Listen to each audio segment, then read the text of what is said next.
75 ఏళ్ల తర్వాత భారతదేశం ఎక్కడుంది అంటే మన జనాభా 138 కోట్లు అనుకుంటా, ఇంకా పెరుగుతానే ఉంది రోజు రోజుకి. 138 కోట్లు అనుకుంటా. మొన్న అక్కడ పోయినప్పుడు యాపిల్ అని, మీకు యాపిల్ తెలుసు కదా, Apple second largest development centre in the world is in Hyderabad, మీకు తెలుసు. వాళ్ళు అక్కడ వాళ్ళ హెడ్ క్వార్టర్స్కి పిలిస్తే అక్కడ పోయాం. మొత్తం యాపిల్ హెడ్ ఆఫీస్కి క్యూపర్టినో అనే ప్లేస్ ఉంటుంది కాలిఫోర్నియాలో, అక్కడ పోయినాం. నేను మా జయేష్ గారు అందరం పోయాం. యాపిల్ క్యాంపస్ కానీ యాపిల్ మొత్తం వరల్డ్ వైడ్ ఉన్న ఎంప్లాయీస్ కానీ చూస్తే 1,38,000 1,50,000 ఉంటారు వాళ్ళు. మనమేమో భారతదేశమేమో 138 కోట్లు. యాపిల్ అనే ఒక కంపెనీ 1,38,000 ఉద్యోగులు. భారతదేశం యొక్క ఎకానమీ సైజ్ ఎంతో తెలుసా మీకు? $3 ట్రిలియన్, $3 ట్రిలియన్. యాపిల్ అనే ఒక కంపెనీ యొక్క సైజ్ ఎంతో తెలుసా మీకు? $3.1 ట్రిలియన్. ఐఫోన్లు తయారు చేసే సంస్థ ఉంది కదా, మొత్తం 138 కోట్ల భారతదేశం కంటే ఆ ఒక్క కంపెనీ యొక్క వాల్యూ ఎక్కువ మన మొత్తం ఎకానమీ కంటే.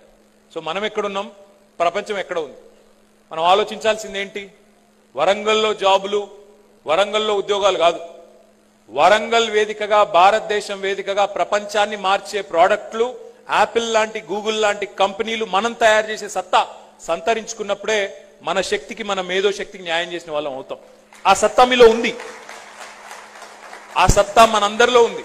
నేను ఇందాక అందుకే చెప్పింది, టాలెంట్ ఎవడు అబ్బసొత్తు కాదు. మైక్రోసాఫ్ట్ సీఈఓ ఎవరు? గూగుల్ సీఈఓ ఎవరు? ఐబిఎం సీఈఓ ఎవరు? అరవింద్ కృష్ణ. ట్విట్టర్ సీఈఓ ఎవరు? పరాగ్ అగర్వాల్.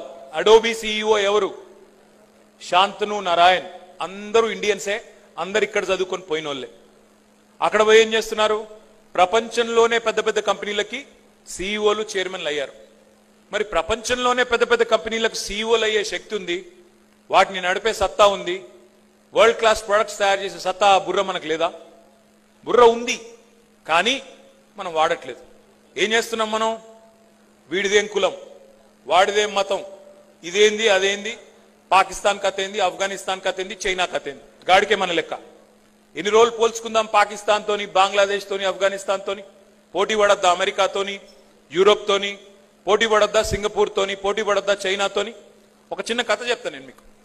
1987లో, 1987లో ఇండియా, చైనా రెండు సిమిలర్ సైజ్ కంట్రీస్, పాపులేషన్ పరంగా చూసుకుంటే మనకంటే కొద్దిగా పెద్దవాళ్ళు.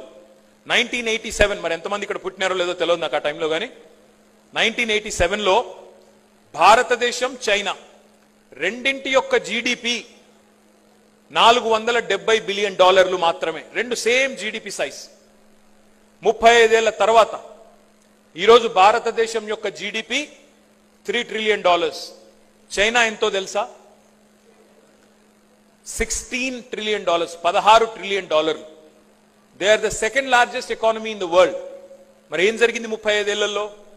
ఏం జరిగింది అంటే, చైనా వాడు మనలాగా కులాల పేరిట, మతాల పేరిట చిల్లర పంచాయతీలు పెట్టుకొని, ఒకరినొకడు అనుమానపు చూపులు చూసుకొని, ఒకరినొకడు తొక్కేసుకొని, ఒకరినొకడు తిట్టేసుకొని, రోజు ఇంకేం పని లేనట్టు వాట్సాప్లలో ఒకరికొకరు ఫార్వర్డ్ చేసుకొని, పనికి మాలిన పంచాయతీలు పెట్టుకొని అక్కడే కూర్చోలేదు. వాడు బుర్ర పెట్టి ఆలోచించిండు, భవిష్యత్ దిక్కు ఆలోచించిండు. నా పంచాయతీ అక్కడ అమెరికా వంతోని, వాడితో నా పోటీ తప్ప ఇండియాతోని వీళ్ళతో కాదు అని చెప్పి ముందుకెళ్లిపోయిండు. వరుసగా 25 ఇయర్స్ పాటు, 25 ఏళ్ల పాటు China double digit GDP growth rate తో ఈరోజు అమెరికాతో పోటీ పడే స్థాయికి చేరుకుంది. మరి మనం ఎక్కడున్నాం? 35 ఏళ్ల కింద సేమ్ ప్లేస్ లో ఉన్నాం. 35 ఏళ్ల తర్వాత వెనక్కి తిరిగి చూసుకుంటే అక్కడనే ఉన్నాం. తెల్లారు లేస్తే ఎవరేం బట్టలు వేసుకోవాలి, ఎవరేం తిండి తినాలి, ఎవల మతం ఏంది, ఎవల కులమేంది, ఇదే పిచ్చి పంచాయతీలు, ఇదే పిచ్చి మాటలు తప్ప భారతదేశం ఏంది, మన లక్ష్యం ఏంది, ప్రపంచాన్ని మార్చే ప్రోడక్ట్లు ఏమైనా చేస్తున్నామా, ప్రపంచాన్ని మార్చే ఆవిష్కరణలు ఏమైనా వస్తున్నాయా, దాని గురించి మనకి ఇంట్రెస్ట్ లేదు. అక్కడ వచ్చింది సమస్య. మన దేశంగానే, ఒక వ్యవస్థగానే మనం ఎక్కడో we have lost the track. My humble request to the youth, my humble request to this youngsters here, దయచేసి రాజకీయ నాయకులు, రాజకీయ పార్టీలు, మా విన్యాసాలు, మా తిట్టుకోవడాలు, అవి రొటీన్, అవి ఉంటూనే ఉంటాయి. మీరు అవేవి పట్టించుకోకుండా మీరు దయచేసి ప్రపంచానికి భారతదేశం నుంచి ఒక అద్భుతమైన ప్రోడక్ట్, ఒక గూగుల్ లాంటి ప్రోడక్ట్, ఒక ఫేస్బుక్ లాంటి ప్రోడక్ట్, అట్లాంటి ప్రోడక్ట్ తయారు చేసే పనిలో మీరుంటే తప్పకుండా లక్షల మందికి ఉపాధి అవకాశాలు సృష్టించే అవకాశం ఉంటుంది.